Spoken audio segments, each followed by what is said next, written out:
The lights are going out in Washington.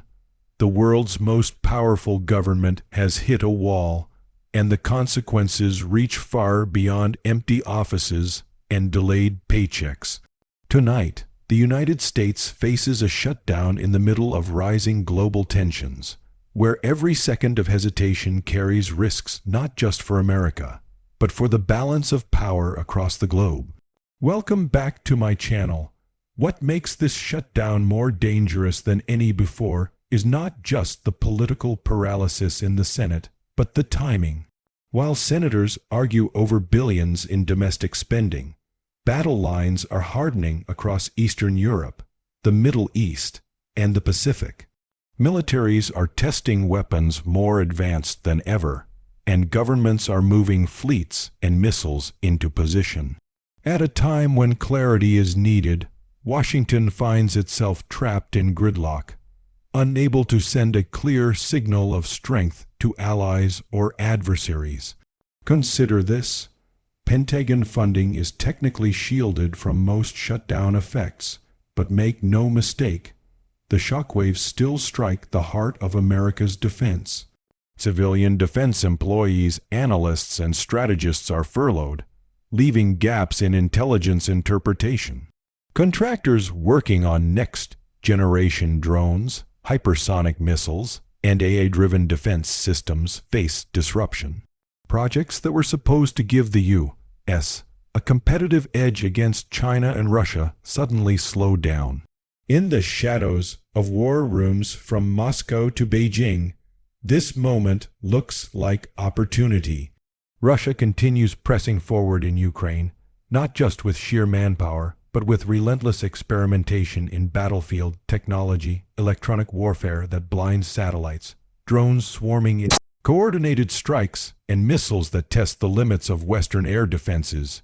Ukraine, heavily reliant on American aid and NATO backing, watches Washington's shutdown with dread. Every day of delay in securing funding means uncertainty about weapons deliveries, ammunition supplies, and the ability to hold the line as winter closes in. Meanwhile, in the Middle East, Israel and Iran remain locked in a cycle of shadow warfare, with strikes and counterstrikes threatening to escalate into something far larger. The United States is supposed to be the stabilizing force in the region, moving aircraft carriers, missile defense systems, and advanced reconnaissance drones to keep tensions in check. But with a government shutdown, resources are stretched thin, and adversaries may sense weakness. And then there's the Indo-Pacific, where the U.S. and China face off in what many military strategists already call a Cold War. The South China Sea remains one of the most militarized flashpoints on Earth, with Chinese naval patrols expanding and American warships conducting freedom of navigation operations. For China's leadership, a shutdown in Washington reinforces their narrative. America is divided, distracted, and unable to sustain its role as global leader. This shutdown is not just about politics, it's about perception. It's about how enemies of the United States read the situation, and how allies calculate their own survival. And in modern warfare, perception can be as lethal as a missile.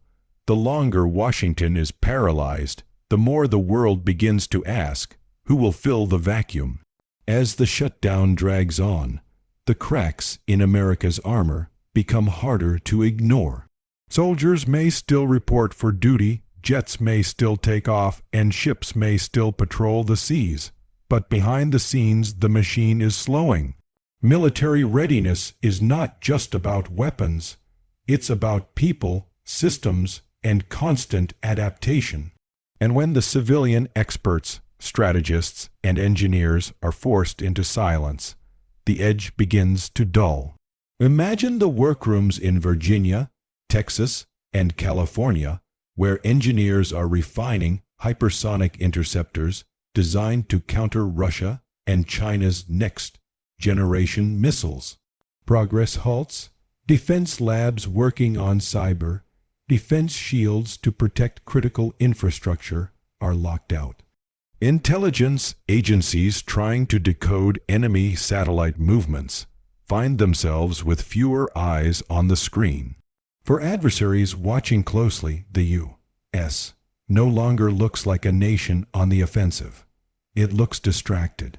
And in geopolitics, distraction is dangerous. While Washington debates budgets, Moscow is busy upgrading its arsenal with supersonic glide vehicles capable of bypassing missile defense systems. China is advancing in quantum communication, creating encrypted networks that could neutralize Western intelligence gathering. These aren't just theoretical breakthroughs. They are weapons being forged in real time, ready for deployment in the wars of tomorrow. Ukraine's survival hangs in the balance. The world has witnessed drone dogfights in its skies, Turkish Bayraktars, Iranian Shads, and U.S. supplied switchblades, transforming the battlefield into a laboratory of unmanned warfare. But all of these systems rely on continued supply chains. Every hour that Washington remains gridlocked risks sending a signal to Kiev. The arsenal of democracy is uncertain. For a soldier on the front lines staring at a Russian tank, that uncertainty could mean the difference between holding a trench or losing a city. Meanwhile, in the Middle East, the situation grows more volatile. Israel has intensified its use of advanced missile defense systems like Iron Dome and David's Sling to counter rocket barrages. But replenishing interceptor missiles requires steady U.S. support. Iran, emboldened by America's distraction, may escalate its regional campaigns through militias in Syria, proxies in Lebanon, or cyber attacks on Western allies. A shutdown may look like a domestic affair, but its ripple effect reaches Tehran, Tel Aviv, and beyond. Then there's the Pacific theater, arguably the greatest test of U.S. resolve.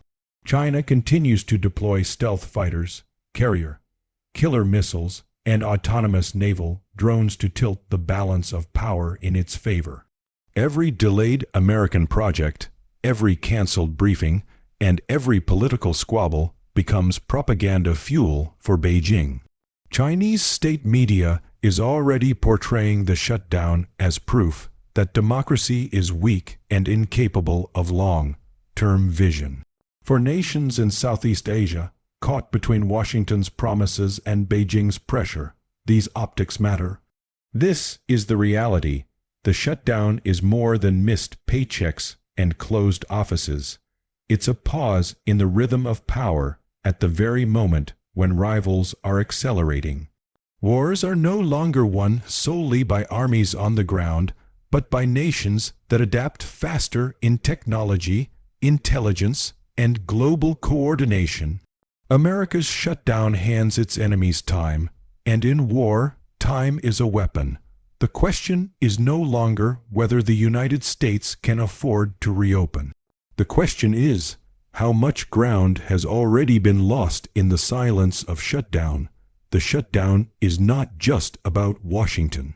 It's about every soldier, every ally, and every civilian who looks to the United States as a pillar of stability. When that pillar trembles, the world feels it. Across NATO, commanders are watching closely. In Eastern Europe, Polish and Baltic troops drill under the shadow of Russia's aggression, waiting for reassurance that America's commitment has not weakened. In the Pacific, Japan and South Korea track missile tests from North Korea, uncertain whether Washington can still provide the swift support they've come to rely on. What makes this moment so dangerous is the convergence of crises. Global conflict is not confined to one region anymore. It's everywhere, all at once.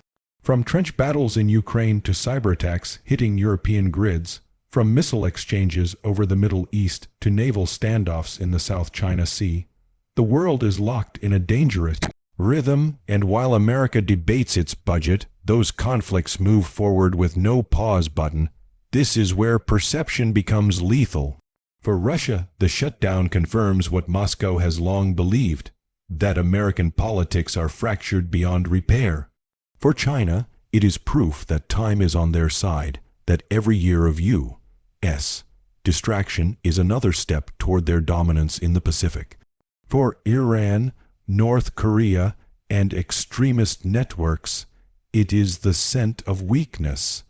And for allies who depend on Washington's leadership, it is a shadow of doubt. But beyond perception, there are practical costs. Defense supply chains stall, intelligence gaps widen, international coordination lags. The shutdown erodes trust not just in government but in America's ability to lead in a century defined by speed in warfare, speed in technology, speed in response. In modern conflict, hesitation is vulnerability. Yet in crisis, there is also clarity. The shutdown reveals the fragile threads that hold the world's security architecture together. It forces a question: can a nation paralyzed at home still lead abroad? Can democracy adapt fast enough to meet adversaries who weaponize technology, information, and fear at unprecedented speeds? Around the globe, militaries are racing toward a new era: AI-driven targeting, swarms of autonomous drones, hypersonic missiles that move faster than reaction time, and cyberweapons capable of shutting down entire cities without a single shot fired. The battlefield of the future is being built now, in real time, by powers that see conflict as inevitable. For America, every day of shutdown is a day lost in that race. And yet, the world still waits for Washington to rise. Because despite its flaws, despite its divisions, America remains the cornerstone of a fragile global balance. If that cornerstone crumbles, the structure around it collapses not in decades, but in months.